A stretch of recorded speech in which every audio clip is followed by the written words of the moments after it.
Nagpatigayon sang surprise inspection si Iloilo Police Provincial Office o kon IPPO Officer in Charge Colonel Bayani Razalan sa duha ka mga police station sa probinsya sang Iloilo. Ginpadulungan sang direktor ang Santa Barbara Municipal Police Station kag Pavia Municipal Police Station.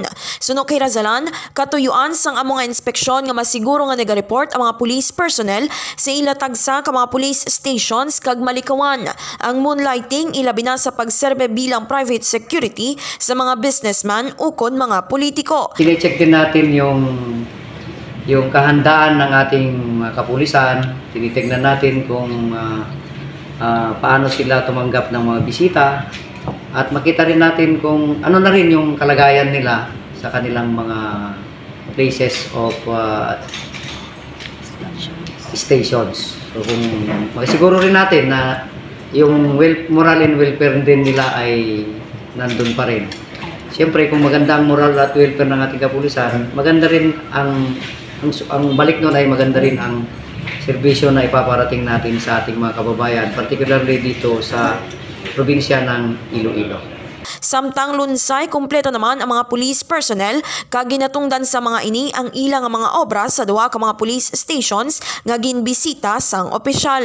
Ang among lihok ang kasunod sang direktiba ni Philippine National Police o kon PNP Chief General Romel Francisco Marbil. Naghingyo naman ang direktor sa mga pulis sang ilang nga tampad nga serbisyo kag dedikasyon sa ilang nga trabaho. Kag ini si K5 Nicole Castañeda Teprado para sa kampiyon nga balita serbisyo publiko kag kalingawan sa Iloilo. K5 News FM.